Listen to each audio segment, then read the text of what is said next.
రాగం అనురాగం 4వ భాగం. 3వ భాగంలో రామం ఉద్యోగం మానేస్తాడు. ఒక గొడవ కారణంగా సొంతంగా ట్యాక్సీ నడపడం మొదలు పెడతాడు. అతనికి ఒక అద్దెకు రూమ్ దొరికితే అక్కడికి మారిపోతారు. అక్కడ అందరికీ హాయిగా ఉంటుంది. కథ కొనసాగుతుంది. ఆ రోజు శనివారం. మహీకి కాలేజీ లేదు. శని ఆదివారాలైతే బావ ఇంట్లో ఉండడు. తప్పకుండా తిరుపతికి ట్రిప్ ఉంటుంది. ఉత్త రోజుల్లో పొరపాటునైనా ఇంట్లో ఉంటాడేమో కానీ వీకెండ్స్కి మటుకు మద్రాసులోని జనమంతా ఆ ఏడుకొండల వాడి కోసం పరిగెత్తుతూ ఉంటారు.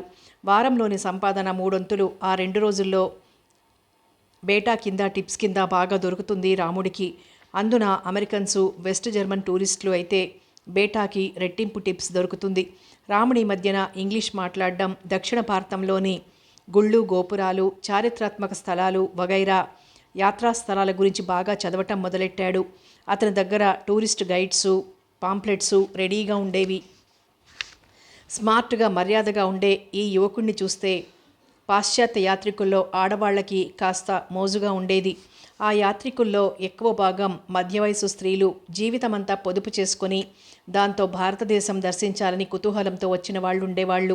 భారతదేశ దర్శనంతో పాటు కాస్త రొమాన్స్ కూడా ఉంటే బాగుంటుంది. జారిపోతున్న యవ్వనం ఈ ఒక్క అనుభవంతో కూడదీసుకోవచ్చు అన్నట్లు ప్రవర్తిస్తుండేవాళ్ళు. ఒక్కొక్కసారి మగవాళ్ళు ఎవరూ వెంట లేకుండా 2-3 స్త్రీలు మాత్రమే టూరిస్టులుగా ట్యాక్సీ కుదుర్చుకునేవాళ్ళు. అలా ఒకానొక జట్టుని 6 రోజుల పాటు ఇటు కన్యాకుమారి నుంచి మద్రాసు దాకా ఉన్న స్థలాలన్నీ తిప్పాడు రాముడు. ఆ 6 రోజులు వాళ్ళు రాముడిని డ్రైవర్గా చూడలేదు. తమతో ఒకడిగా చేర్చుకున్నారు. హోటళ్లలో రాముడికి కూడా రూము కుదురుస్తూ ఉండేవారు. వద్దు, కారులో పడుకుంటాను అంటే వినకుండా ఇటువంటి టూరిస్టులతో అప్పుడప్పుడు ఎటువంటి ఇబ్బందులు వస్తాయో రాముడికి ట్యాక్సీ కంపెనీ వాళ్ళు ముందే చెప్పి ఉన్నారు. ఈ 1-2 ఏళ్లలో అటువంటి చిక్కుల్లో పడకుండా తెలివిగా తప్పించుకోవడం నేర్చుకున్నాడు రాముడు. ఒకసారి ఒక డచ్ యాత్రికురాలు, మధ్య వయసు మనిషి, అందంగా సన్నగా బాగుంటుంది, పెళ్లి కాలేదు. రమణాశ్రమం చూడాలన్న కోరికతో భారతదేశం వచ్చింది. రమణాశ్రమంలో 2 రోజులు గడిపి ఆ పైన దక్షిణాది అంతా తిరిగింది రాముడు ట్యాక్సీలోనే. నువ్వు మా దేశం వచ్చేయి అంది. రాముడి పక్కన ఫ్రంట్ సీట్లో కూర్చుంటూ. నాకు చదువు లేదు అన్నాడు రాముడు మర్యాదగా. ఈ స్త్రీలు మన దేశపు యాత్రికుల్లా వెనక సీట్లో కూర్చోరు. ముందు కూర్చొని ఆగకుండా గలగలా మాట్లాడుతూ ఉంటారు. సాధారణంగా ఇటువంటి టూర్స్లో రాముడు బండి తోలుతూ మహిని గురించి ఆలోచిస్తూ ఉంటాడు. అది కలెక్టర్ అయ్యాక తామిద్దరూ ఇలా ఫ్రంట్ సీట్లో కూర్చొని ప్రయాణాలు చేస్తున్నట్లు గవర్నమెంట్ కారు డ్రైవరు ఇచ్చినా ఆ డ్రైవర్ని వెనక కూర్చోమని తామిద్దరూ కబుర్లు చెప్పుకుంటూ ఎలా ప్రయాణించేది ఊహించుకుంటూ ఉంటాడు. మహి కలెక్టర్ అవగానే మొట్టమొదట అలివేలమ్మ గారింటికి తీసుకెళ్ళాలి. మహిని చూశాక ఆవిడ మొహం ఎలా రంగులు మారుతుందో చూడాలి. అక్కడ చదివే ముఖ్యం కాదు, మంచి మంచి కాలేబెట్స్కి డిమాండ్ ఉంది. మా దేశంలో చేతితో చేసిన కర్ర సామానికి బంగారం అంత విలువ ఉంది. హ్యాండ్మేడ్ వస్తువులంటే హాట్ కేక్స్లా పోతాయి అంది ఆ యువతి. ఉత్సాహమంతా ఈ టూరిస్టులో 300 మంది రాముడిని అతని ఇంటి గురించి, జీవితం గురించి అడుగుతూనే ఉంటారు. మొదటి రోజు గడిచాక 2వ రోజు నుంచి ఎక్కడ పుట్టింది, ఏం చదువుకుంది, బాల్యం, ప్రస్తుతం ఈ వృత్తి, ఇవన్నీ అడుగుతుంటారు. రాముడి జీవితం వీళ్ళందరికీ రొమాంటిక్గా కనిపిస్తుంది. ఈ విషయం 1-2 సార్లు చెప్పడంతో గ్రహించుకున్నాడు. మొదట్లో తన సొంత విషయాలు చెప్పటానికి మొహమాట పడ్డాడు. తన బీదరికం, మొదట్లో తన వడ్రంగి పని చేయడం, మరదల్ మహి IAS కావాలని చదివించటం, ఇవన్నీ ఆ టూరిస్టులకి చాలా థ్రిల్లింగ్గా ఉండేది. ఒకసారి ఇండియా వచ్చిన పాశ్చాత్యులు ఈ దేశపు ఆకర్షణలో పడి మళ్ళీ మళ్ళీ వచ్చినట్లే ఒకసారి రాముడు ట్యాక్సీ ఎక్కితే మళ్ళీ ఈ దేశం వదిలేదాకా అతనే డ్రైవర్గా కావాలంటుండేవాళ్ళు కొంతమంది. ముఖ్యంగా ఇది అమెరికన్ టూరిస్టులతో ప్రారంభమైంది.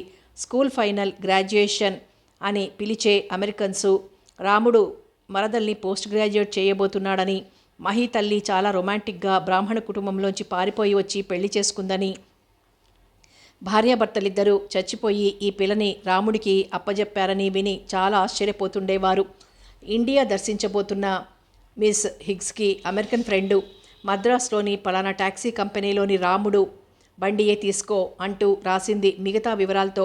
మిస్ హిగ్స్తో అలా పరిచయమైంది రాముడికి. మీ దేశం రావాలంటే మా లాంటి వాళ్ళకి సాధ్యపడదండి అన్నాడు రాముడు.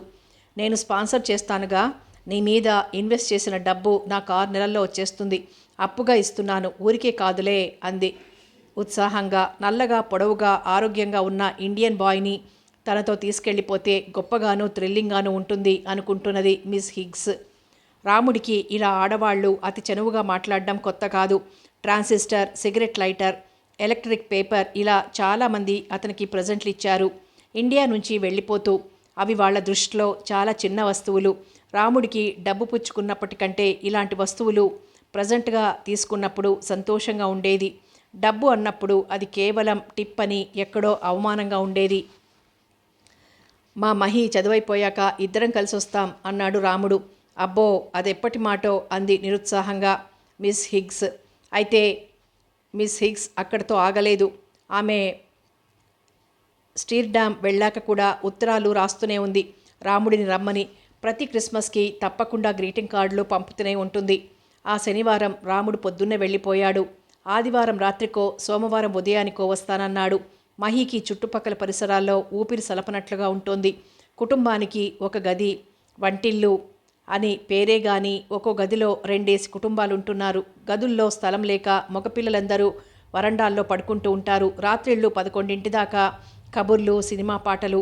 వీళ్ళని గోల చెయ్యొద్దు అని చెప్పేపాటి దమ్ములు ఎవరికీ ఉండవు. ఇక్కడికొచ్చాక మహి రాత్రిళ్ళు చదువు మానేసి తెల్లవారుగట్ల లేచి చదువుతోంది. ట్రాన్స్పోర్ట్ నుంచి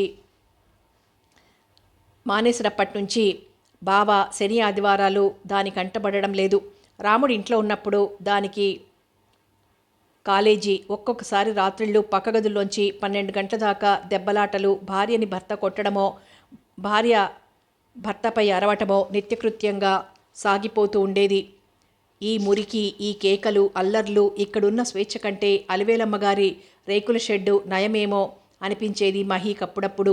ఆ రోజు ఉదయం నుంచి గదిలోనే కూర్చొని ఉంది. ఎవరింటికైనా వెళ్ళాలని అనిపిస్తోంది. ఎక్కడికి వెళ్తుంది? బావ ఊళ్ళో లేడు. తనొక్కరితే ఎక్కడికి వెళ్ళలేదు. ఏదో చెప్పలేని భయం, పిరికితనం. పోనీ సావిత్రి ఇంటికెడితేనో? తను కావాలనే సావిత్రి నుంచి దూరంగా ఉండటం మొదలుపెట్టింది. సావిత్రి చాలాసార్లు తనని రమ్మని పిలిచింది. ఒకసారి వెళ్ళొస్తే బాగుండును. మహి ఆ ఇంట్లో కూర్చోలేకుండా ఉంది. కాలేజీ ఉంటే హాయిగా ఉంటుంది. తనకి యూనివర్సిటీలో ఇంకా ఎవరితోనూ పరిచయం కాలేదు. ఎవరన్నా స్నేహితురాలు దొరికితే ఎంత బాగుండును. చెప్పకుండా చేయకుండా సావిత్రి ఇంటికెళ్తే ఆశ్చర్యపడుతుందా? ఇంట్లో ఉంటుందా? ఇంట్లో లేకపోయినా 1 గంట సేపు కాలక్షేపం అయిపోతుంది. ట్రాన్సిస్టర్ నోరు నొక్కేసి సావిత్రి ఇంటికి బయలుదేరింది. తను ఇంటికెదురుగా బస్ ఎక్కితే సావిత్రి ఇళ్ల ప్రాంతాలలో బస్ ఆగుతుంది. బంగారమ్మకి చెప్పి బయలుదేరింది. చీకటి పడకుండా వస్తానని చెప్పింది. సావిత్రి ఇంట్లో కొత్త మొహాలు చాలా ఉన్నాయి. ఇంట్లో మనుషులు తిరుగుతున్నారు కానీ అందరి మొహాలు కాంతిహీనంగా గంభీరంగా ఉన్నాయి. మహీకి వెనక్కి తిరిగి వెళ్ళిపోదామనిపించింది. ఎవరిని అడగాలి? వీధి గుమ్మం దగ్గరే తటపటాయిస్తూ నిల్చుండిపోయింది. ఈలోగా ఎవరో పెద్దావిడని తీసుకొని రాబోతున్నారు. లోపలున్నారు, వెళ్ళమ్మా అని చెప్పి ఆయన రోడ్ మీదకి వెళ్ళిపోయాడు. మహి నెమ్మదిగా ముందు వరండాలోకి వచ్చింది. అక్కడ అన్నీ కొత్త మొహాలే. లోపలికెళ్ళండి అన్నారు ఎవరో దారి చూపించి. మహి వరండాలో చెప్పులు వదిలి లోపలికెళ్ళింది. 6 నెలల క్రితం తాను ఆ హాల్లో భోంచేసింది. అక్కడ ఒక చాప మీద ఒక మూల సావిత్రి కూర్చుని ఉంది. సావిత్రి ఒడిలో తల్లి తలపెట్టుకుని ఏడుస్తోంది. సావిత్రి తల్లిని సముదాయిస్తోంది. పక్కన సావిత్రి వదినగారు కళ్ళనీళ్లు పెట్టుకుంటున్నారు. మహిని చూడగానే సావిత్రి బావురుమంది 2 చేతులు చాచి. నాన్న నీ గురించే అడుగుతుండేవారు, నీకు ఉద్యోగం ఇప్పిస్తానంటుండేవారు అంటూ మహిని పట్టుకుని ఏడుస్తోంది సావిత్రి. నీకెలా తెలిసింది? ఎవరు చెప్పారు? అడిగింది సావిత్రి. మహి బదులు చెప్పలేదు. తను అనుకున్నదొకటి, ఇక్కడ జరిగింది ఇంకొకటి. ఎంత పొరపాటు చేసింది. ఆనాడు సావిత్రి తండ్రి బావ గురించి ముభావనగా ఉన్నారని తను మళ్ళీ రాలేదు. ఈరోజు ఆయన శాశ్వతంగా వెళ్ళిపోయారు.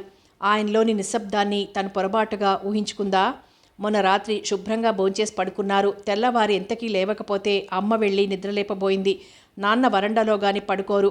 పాలవాడు పాలు పోశాడు, పని మనిషి ఊడ్చింది. ఇన్ని జరుగుతున్నా నాన్న మన లోకంలో లేరని మేమెవ్వరం గ్రహించుకోలేకపోయాం. ఏడుస్తోంది సావిత్రి. మహికి గొంతులో నుంచి శబ్దాలు రావటం లేదు. అపరాధిలా తలవంచుకుంది. సావిత్రి చేతిని అలాగే పట్టుకుంది. రాత్రి ఎంత బాధపడ్డారో, దాహమైందేమో, నొప్పి పుట్టిందేమో, ఎవ్వరిని పిలవలేక ఎంత బాధపడ్డారో. అందరం ఉండి లేనివారయ్యారు. మేం హాయిగా నిద్రపోతుంటే నాన్నేమో. ఏడుస్తోంది సావిత్రి. మహి అనునయంగా వీపురాస్తున్నది. ఆనాడు ఆయన ఎంత ఆదరంగా మాట్లాడారు. తనెవరో అడగలేదు, కులం అడగలేదు, చదువుకుంటున్న పిల్ల అని మటుకే సంబరపడిపోయారు. అటువంటి వ్యక్తి మీద తను అనవసరంగా కోపం తెచ్చుకొని దూరంగా ఉండిపోయింది. సావిత్రి ఎన్నిసార్లు పిలిచినా వెళ్ళలేదు. ఆ వ్యక్తి ఇక లేరు. మరింత దుఃఖం వస్తోంది. తనకి తల్లి లేదు, తండ్రి లేడు. తల్లిదండ్రుల వాత్సల్యాన్ని ఎరగని తను తండ్రిలాంటి ఒక వ్యక్తి ఆదరంగా మాట్లాడినప్పుడు ఆయన వాత్సల్యాన్ని తోసిపుచ్చింది, తిప్పికొట్టింది. మనసంతా అల్లకల్లోలంగా ఉంది. మహి అక్కడ ఉండగానే ఎవరో వస్తున్నారు, పోతున్నారు. ప్రతిసారి సావిత్రి తల్లి ఏడుస్తోంది. మహి ఆ దృశ్యాన్ని చూడలేకుండా ఉంది. ఆ రోజు నవ్వుతూ కొసరి కొసరి వడ్డించిన ఆమె ఈనాడు శోకదేవతలాగా పడి ఉంది. ఆమెకి చుట్టూ అందరూ ఉన్నా ఏమీ లేనిదానిలా పడుంది. మహి కూచోలేక గంట లోపలే బయలుదేరింది. ఆ రాత్రి 11 వేళ 3వ గదిలో ఉన్న పెరుమాళ్ళు భార్యకి చాలా జబ్బు చేసింది. 6 పిల్లల్ని కన్న పెరుమాళ్ళు భార్య కడుపుతో ఉంది. ఆ రోజు మధ్యాహ్నం వంటగదిలో జారి పడింది. చిన్న దెబ్బే అది. ఎవరికీ చెప్పకుండా ఇంట్లో పనంతా చేసుకుంది. భర్తకి, తమ్ముడికి, పిల్లలకి వండి పెట్టింది. అట్లానే నడుము నొప్పితో రాత్రి అయ్యేటప్పటికి నొప్పికి తట్టుకోలేక పెద్ద పెద్ద కేకలు మొదలుపెట్టింది. రాత్రికి రాత్రి టాక్సీలో వేసుకుని బంగారమ్మని సాయం తీసుకొని పెరుమాళ్ళు భార్యని హాస్పిటల్లో చేర్చాడు. అతని భార్యకి గర్భం పోయింది. చాలా ప్రమాదంగా ఉంది. నెత్తురు చాలా పోయింది. బ్రతకదు అనుకున్నారు 2-3 రోజులు. ఆ 2 రోజులు పెరుమాళ్ళతో పాటు బంగారమ్మ కూడా ఆసుపత్రిలో ఉండిపోయింది. పిల్లల్ని చూసుకుంటూ ఇంట్లో ఉండిపోయాడు సుందరం. అతనికి వంట రాదు. మహి తమ ఇంట్లో వండి 2 పూటలా సుందరానికి, పిల్లలకి తీసుకెళ్ళి ఇచ్చింది. మీకెందుకండి శ్రమ అన్నాడు సుందరం సిగ్గుపడుతూ. తనకంటే మొహమాట పడే సుందరం అంటే మహికి జాలేసింది. కోతుల్లాంటి 6 పిల్లలు అతన్ని ఎంత వేధిస్తున్నా ఓపిగ్గా ఊరుకుంటున్న ఈ యువకుడిని చూస్తే సానుభూతిగా ఉంది. ఆఫీస్కు సెలవు పెట్టారా అడిగింది మహి. అవునండి, ఇంట్లో అక్కలేదు, బావలేరు అన్నాడు సుందరం చేతి వంక చూసుకుంటూ. కొంచెం బొద్దుగా చామంచాయలో ఉంటాడు. బస్టాండ్లో నిల్చున్నప్పుడు అతను పలకరించడం అప్పుడప్పుడు జరుగుతుండేది. ఆ రోజు బావ కోసం చీకట్లో అంత దూరం కోడంబాకం దాకా సైకిల్ తొక్కుకుంటూ వెళ్ళాడు. ఈ ఫ్లాట్స్లో యువకుల్లాగా పని పాట లేకుండా జులాయిగా తిరిగే వ్యక్తి కాదు. ఏదైనా హెల్ప్ కావలిస్తే అడగండి, నేను ఇంట్లోనే ఉంటాను. మీకు కాలేజీ లేదా? ఉంది, గంట కంటే క్లాస్ లేదు, 11ంటికి వచ్చేస్తాను అంది మహి. చాలా థ్యాంక్స్ అండి అన్నాడతడు సిగ్గుపడుతూ. 11ంటికి ఇంటికొచ్చి మహి అన్నం వండి పంపింది. అప్పటికే అతను పిల్లలకి అన్నం వండేశాడట. వద్దు అని వెనక్కి పంపాడు. రాత్రి ఉంచుకోండి అని గిన్నె తిరిగి పంపింది మహి. ఆ రాత్రి రాముడు ఇంటికి రాలేదు. బంగారమ్మ ఇంకా ఆసుపత్రిలోనే ఉంది. ఆసుపత్రికి దగ్గరున్న హోటల్లోంచి అన్నం తెచ్చిపెడుతున్నాడు పెరుమాళ్ళు.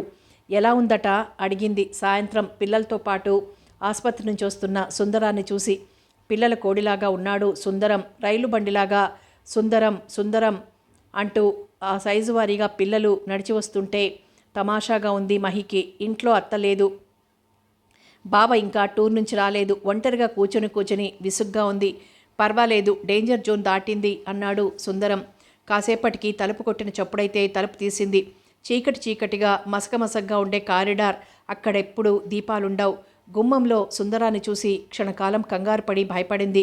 అతను ఆ మసక చీకట్లో గుమ్మం వెనకగా నిల్చొని, సారీ, కాస్త మజ్జిగ ఉంటే ఇస్తారేమోనని వచ్చాను, పాలు పెరుగవలేదు అన్నాడు నెమ్మదిగా. ఉండండి ఇస్తానంటూ గిన్నెలో మజ్జిగ పోసి ఇచ్చింది. కొద్దిగా సాంబారుంది, పట్టుకెడతారా అడిగింది మహి. ఇవ్వండి అన్నాడు సుందరం. చిన్నపిల్లవాడు సాంబార్ కావాలని గీర పెట్టి ఏడుస్తున్నాడు. మహి సాంబారు అనేటప్పటికీ సుందరానికి కొండంత బలం వచ్చింది. ఆ మర్నాడు ఉదయం వేళ బంగారమ్మ ఆసుపత్రి నుంచి వచ్చింది. రాముడు 10ంటికి వచ్చి భోంచేసి పక్కపరుచుకున్నాడు. మహి కాలేజీ నుంచి వచ్చి లేపేదాకా లేవలేదు.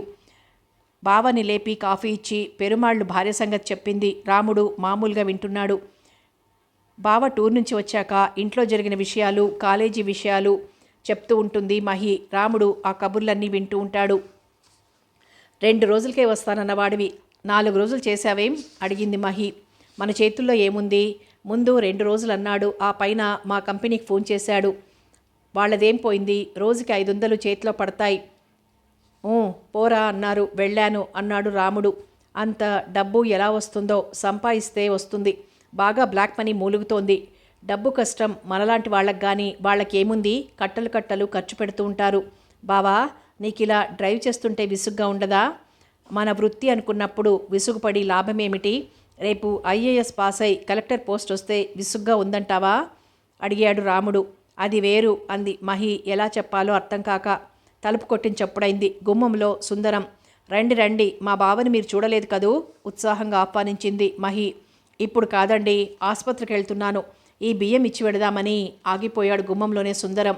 అట్లాగే బండి ఉంచుతాను, ఇచ్చి వెళ్ళండి, ఈసారి తప్పకుండా లోపలికి రావాలి అంది మహి. రాముడు పక్కనున్న చొక్కా అందుకుంటూ ఎవరా అబ్బాయి అడిగాడు సాధారణంగా. పెరుమాళ్ళు బావమరిది, ఎంఈఎస్లో పనిచేస్తున్నాడు, బిఏ పాస్ అయ్యాడట. పాపం పిల్లల్నంతా అతనే చూసుకుంటున్నాడు.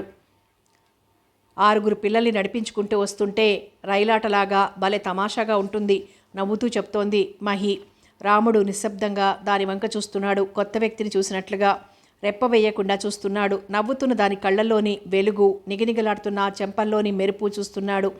బావా, అతనికి వండుకోవటం రాదు, పాలు పెరుగు అవలేదంటాడు. ఎలా అవుతాయి, మజ్జిగ చుక్క వెయ్యాలి కదా, చాలా మొహమాటస్తుడు చెప్తోంది మహి.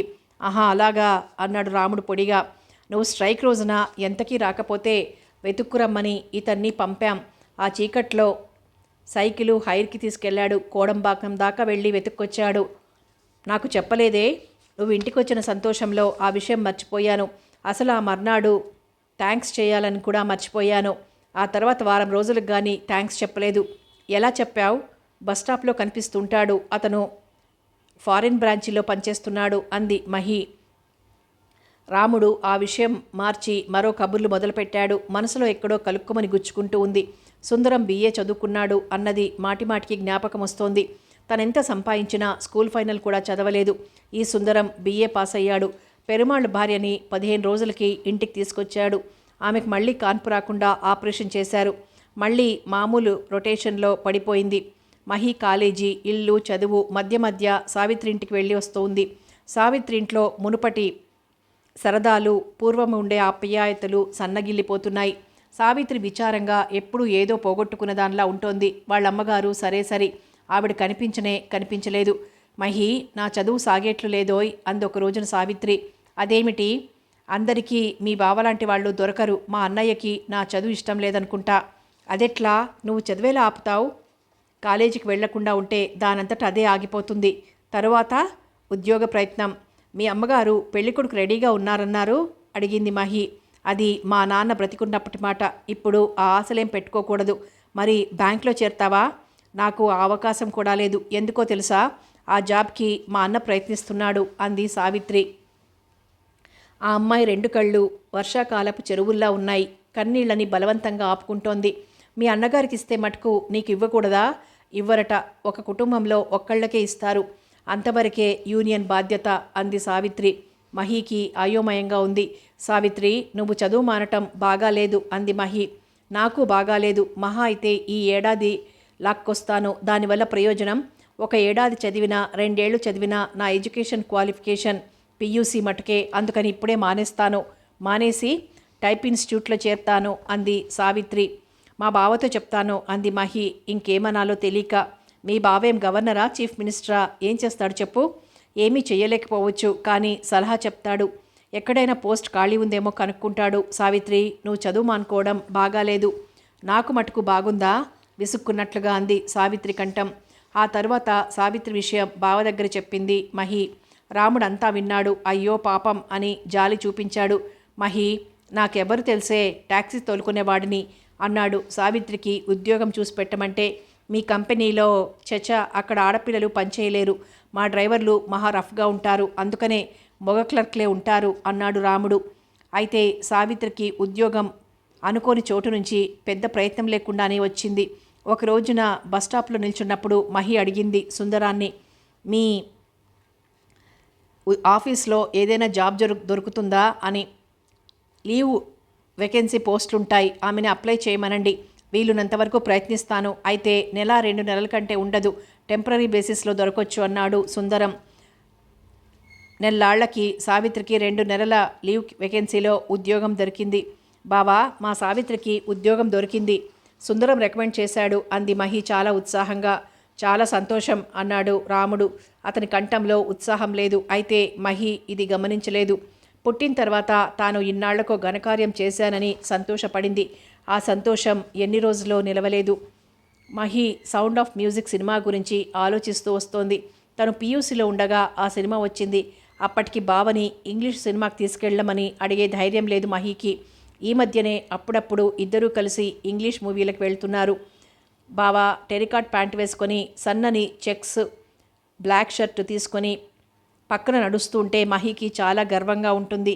బావ పొడుగ్గా పెద్ద ఆఫీసర్లాగా దర్జాగా ఉంటాడు. ఎప్పుడు డ్రెస్సు సర్కిల్కే టికెట్లు కొంటాడు. ఇంటర్వెల్లో తనకి కోన్ ఐస్ క్రీమ్ తప్పకుండా తినిపిస్తాడు. ఈ మధ్య తనకి దగ్గు ఆయాసం రావటం లేదు, పూర్తిగా తగ్గిపోయాయి. అందుకని అడిగినప్పుడల్లా బావ ఐస్ క్రీమ్ కొంటున్నాడు. ఈరోజు ఎలాగైనా సరే వెళ్ళాలి. ఆ సినిమా రెండోసారి వచ్చినా చూడలేకపోతే తన జన్మెందుకు, చాలా చాలా బాగుంటుందట. ఉత్సాహంగా నడుస్తూ తన గదిలోకి వచ్చింది. తలుపు మీద కొట్టబోయి ఆగిపోయింది మహి. లోపల నుంచి కేకలు, అత్త మాటలు వినిపిస్తున్నాయి. నీ వల్లే ఇలా తయారైంది, బావ గట్టిగా అరుస్తున్నాడు. మహి ఉత్సాహమంతా నీరు కారిపోయింది. ఎవరిని గురించి? బహుశా తన గురించి అయి ఉంటుంది. అత్త నాల్సిన మాటలు బావంటున్నాడు. ఎందుకు? ఏం జరిగింది? మహి భయంగా తలుపు తట్టింది. తలుపు తెరుచుకుంది. బావ ప్రళయకాల రుద్రుడిలాగా నడుం మీద 2 చేతులు పెట్టుకొని తలుపుకి అడ్డంగా నిల్చున్నాడు. కళ్ళు నిప్పులు కక్కుతున్నాయి. లోపలికి రానియరా? గుమ్మంలోనే పట్టుకుంటే ఎట్లా తెలుస్తుంది? అంది అత్త. వస్తుంది, రాకేం చేస్తుంది? రావే, లోపలికి రా. చెయ్యి పట్టుకుని గుంజి దడాలన తలుపు గడియపెట్టాడు బావ. మహికి మతిపోయింది. అలాగే నిల్చుండిపోయింది. నోట్లోంచి మాట రావటం లేదు. ఈ వ్యవహారం ఎప్పటి నుంచి జరుగుతోందే? అడిగాడు బావ. ఏమిటి? తెలియనట్టు మాట్లాడుకు, నిజం చెప్పు. ఎప్పటి నుంచి మీ ఇద్దరి మధ్య ఉత్తరాలు నడుస్తున్నాయి? ఎవరి మధ్య? ఏమిటి నువ్వు అంటున్నది? మహీ కంఠం నూతిలో నుంచి వస్తుంది. దాని గొంతు తడియారిపోయింది. నాలుకతో పెదవుల్ని తడుపుకుంటోంది. మహి, నా సంగతి నీకు తెలుసు. నాకు అబద్ధాలంటే అసహ్యం. అతనంటే నీకు ఇష్టమా? ఏం చదువుకోవాలని లేదా? ఎవరు? నాకు చదువుకోవాలని లేదని నీకెవరు చెప్పారు? ఎవరు చెప్తే ఏంలే, నీకు చదువుకోవాలని ఉందా లేదా? ఆ మాట నువ్వు అడుగుతున్నావా? ఎదురు ప్రశ్నించింది మహి. రాముడు క్షణం పాటు కొత్త వ్యక్తిని చూస్తున్నట్లు మరదల వంక చూశాడు. హృదయంలో దాచుకుంటున్న అసూయ, జలసి, ఆశాభావం అన్నీ ఒక్కుమ్మడిగా పొంగి బయటపడుతున్నాయి. నిన్ను ఐఏఎస్ చెయ్యాలని, అందరూ నిన్ను చూసి ఏడ్చిపోవాలని అనుకున్నాను. ఓడిపోయిన వాడి కంఠంలా ఉంది. నేను చదువుకోవటం లేదా? చదువుకోనని అన్నానా? ఆ విషయం సూటిగా చెప్తే ఆనందించి ఉండేవాడిని. ఇంత చదివించింది నువ్వు అబద్ధాలు చెప్పేందుకు కాదు. నేను అబద్ధాలు చెప్పానా? నీతోనా? అడిగింది మహి. నీకు అబ్బాయి మీద ఇష్టం ఉంటే ఆగాడు రాముడు. బావా, నీకు పిచ్చి పట్టిందా? నాకు అబ్బాయిలు లేరు, ఇష్టమైన వాళ్ళు ఎవ్వరూ లేరు. నీకు ఆ మాత్రం తెలియదా? తెలుసుననే అనుకున్నాను. మా మహికి చదువు తప్ప ఏమీ అక్కర్లేదనుకున్నాను. ఒక్క చదువు తప్ప నాకు ఏమీ అక్కర్లేదనుకున్నావా? నిజంగానా? అడిగింది మహి.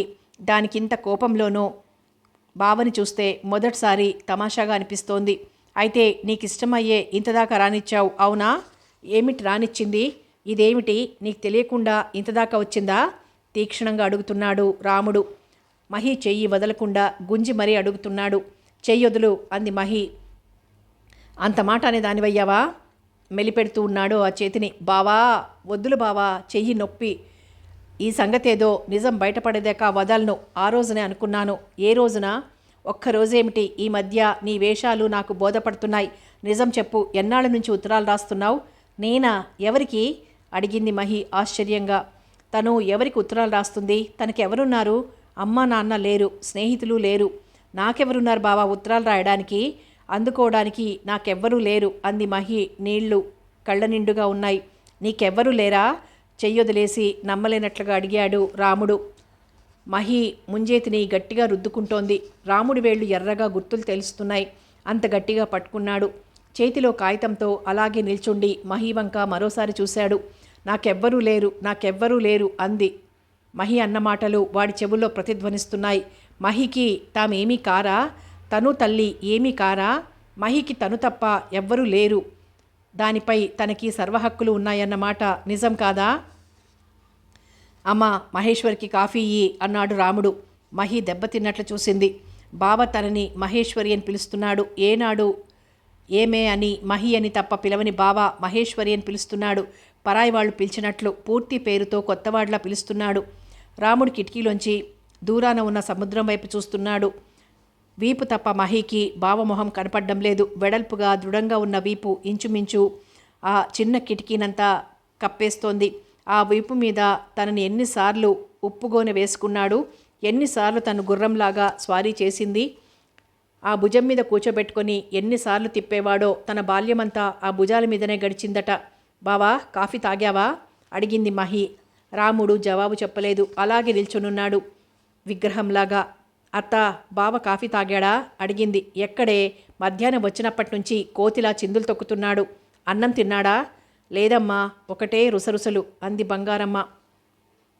మహి కాఫీ గ్లాస్ నేల మీద పెట్టేసింది. ఆ గ్లాసు నేల మీద పెడుతుంటే చిన్నగా శబ్దమైంది. రాముడు వెనుదిరగలేదు. మహి 4 అడుగులు ముందుకు వేసింది. బావ వీపు మీద చేతులు వేసి తన వైపుకు తిప్పుకోవాలని ఉంది. చిన్నప్పుడులాగా భుజం మీద గడ్డంతో నొక్కాలనుంది. తన గడ్డం కత్తిలాగా కోసుగా ఉంటుందని కేకలేసేవాడు బావ. కానీ ఈనాడు అంత స్వతంత్రంగా వెళ్ళలేకుండా ఉంది.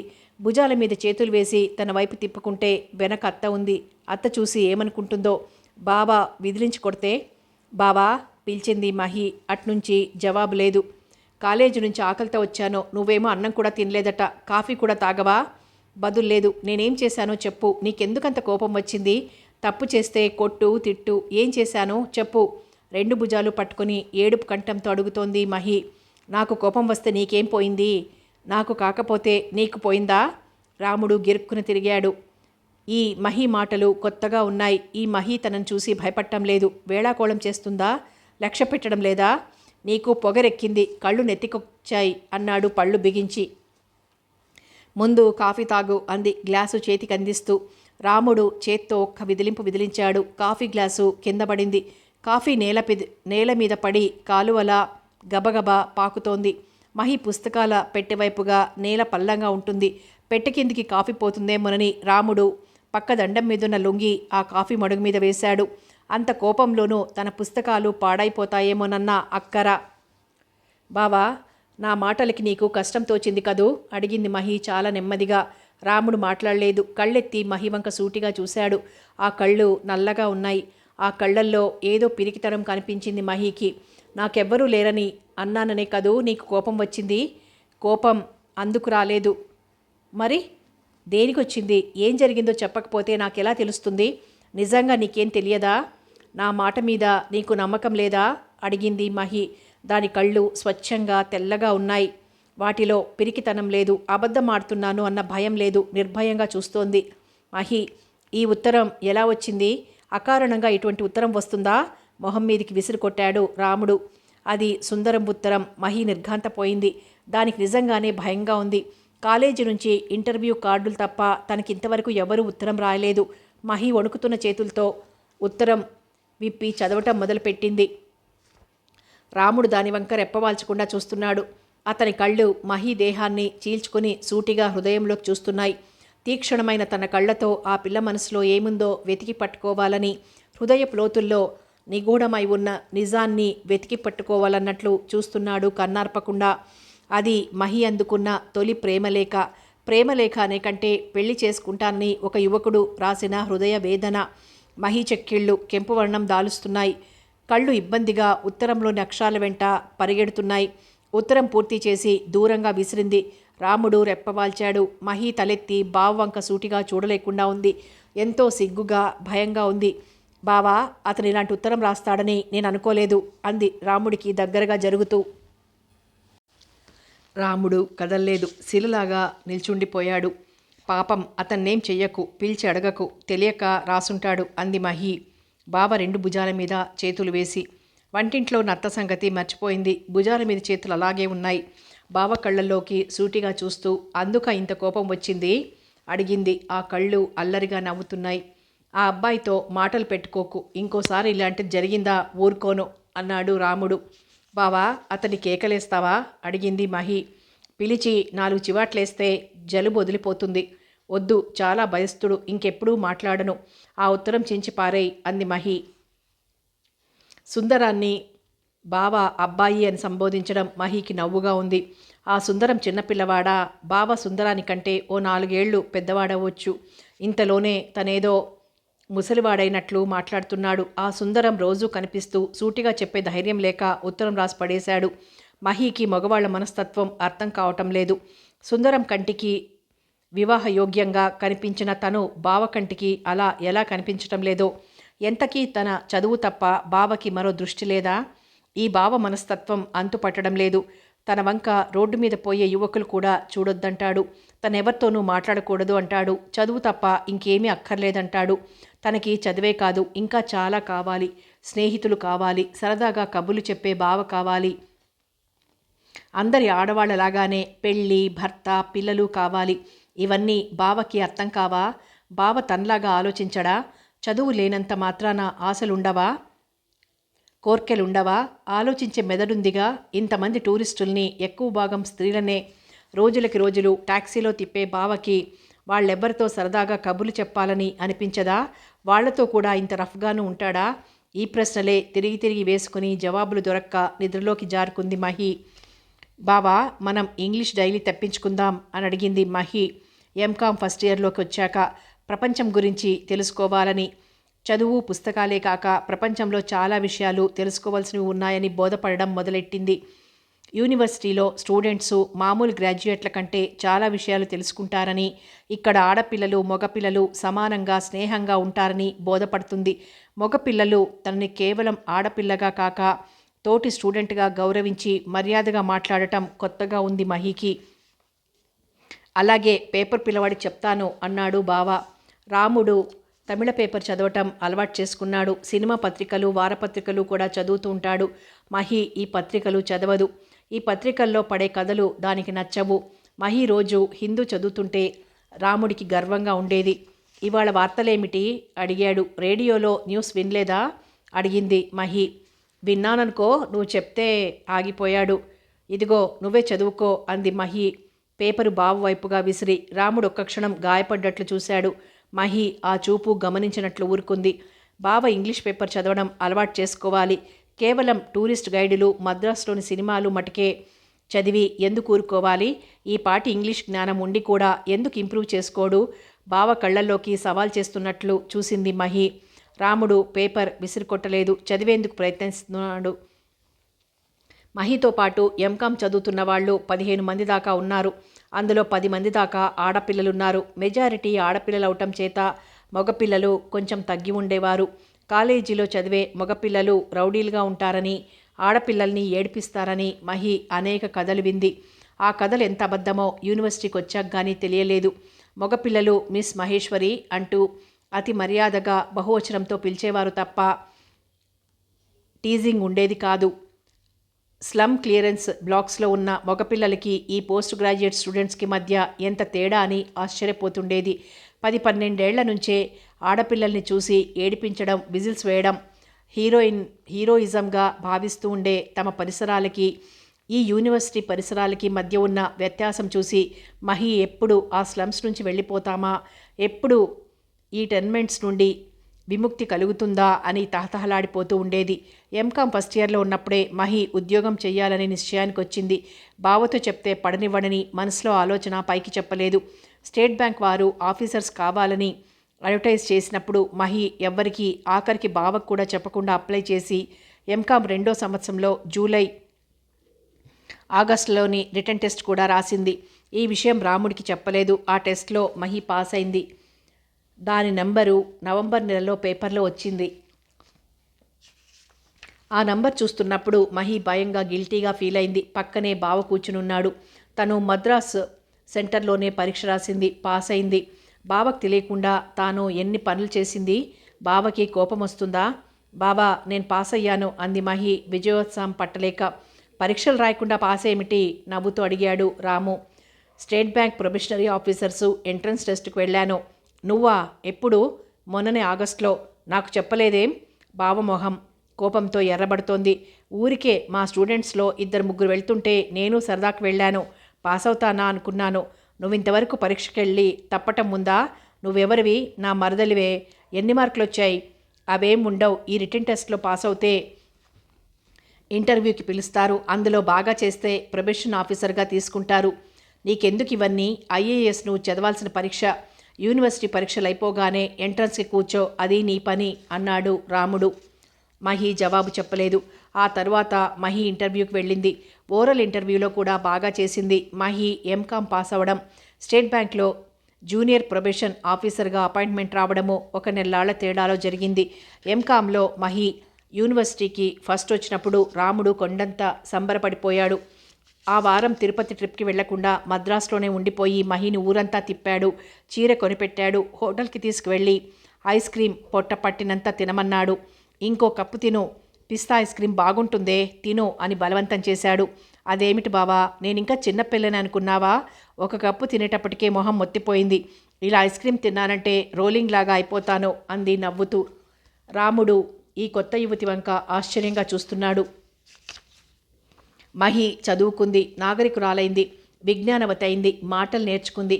తనేమో ఇంకా ఆ చిన్ననాటి మహిలాగానే చూస్తున్నాడు. తన కంటికి ఎప్పుడూ చిన్నప్పటి మహియే కనిపిస్తూ ఉంటుంది. బావా, నేనొకటి అడుగుతాను. అడగవే, నువ్వేం అడిగినా తెచ్చిపెడతాను. చెప్పు, ఏం కావాలి? నేను ఉద్యోగం చేస్తాను. నువ్వా? ఉద్యోగమా? నువ్వు ఐఏఎస్ చదవాలి. చిన్న చిన్న ఉద్యోగాలు చేయకూడదు. ఈ స్టేట్ బ్యాంక్ ఉద్యోగం చిన్నది కాదు, ఆఫీసర్ ర్యాంక్. ఒకవేళ ఇంటర్వ్యూలో నేను సెలెక్ట్ అయితే నువ్వు కాదు అనకూడదు. ఎందుకు అనకూడదు? నువ్వు మామూలు ఉద్యోగాలు చేయటం నాకు ఇష్టం లేదు. కలెక్టర్వి కావాలి. మనం ఎక్కడుంటున్నాం?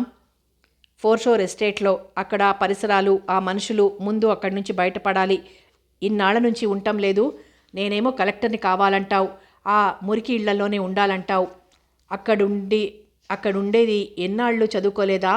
చదువుకున్నాను. అవకాశం ఉన్నప్పుడు, ఉద్యోగం కాళ్ళ దగ్గరికి వచ్చినప్పుడు దాన్ని వదులుకోవడం నాకు ఇష్టం లేదు. సెలెక్ట్ గనక అయితే ఆ జాబ్లో జాయిన్ అవుతాను. స్టార్టింగ్ 700 అంది మహి. రాముడు క్షణకాలం నమ్మలేనట్లు చూశాడు. నువ్వెంతకీ ఐఏఎస్ అంటూ అటువైపు తప్పితే మరోవైపు చూడటం లేదు. ఈ బ్యాంక్ జాబ్స్లో పైకొచ్చే అవకాశాలు చాలా ఉన్నాయి. మనం ఇంకొక చిన్న ఇంట్లోకి మారిపోదాం. చిన్న పిల్లవాడికి చెప్తున్నట్లుగా నచ్చచెప్తోంది మహి. కానీ రాముడికి నచ్చటం లేదు. ఎంతైనా ఈ బ్యాంక్ ఉద్యోగంలో మహి చేరటం రాముడికి తృప్తిగా లేదు. మహిని 6 నెలల పాటు పిల్లిని తిప్పినట్లు మద్రాసులోని అన్ని బ్రాంచీల్లోనూ తిప్పారు స్టేట్ బ్యాంక్ వాళ్ళు. ఉద్యోగంలో జాయిన్ అయ్యే రోజుకు అత్త చాలా సంతోషపడింది. మహికి ముందు 1000 రూపాయలు పైన జీతం వస్తుందన్న మాట విని అదేదో అపురూపమైన విషయంలాగా పొంగిపోయింది బంగారమ్మ. తాము మద్రాసు పొట్ట పోసుకునేందుకు వచ్చారు. వచ్చిన కొత్తలో ఉండటానికి చోటు లేక, చేసుకునేందుకు పని లేక అల్లల్లాడిపోయారు. పాచి పని చేసుకునే ఇళ్లల్లో పెట్టిన అన్నం, నీళ్లల్లో పడేసిన అన్నం తిన్నారు. అదే ఆ మహికి పెట్టేది. ఆనాటి మహి ఇప్పుడు చదువుకుంది, ప్రయోజకురాలైంది. ఈ ఉద్యోగంలో చేరటం రాముడికంత ఇష్టం లేకపోయినా బంగారమ్మ మద్దతిచ్చింది.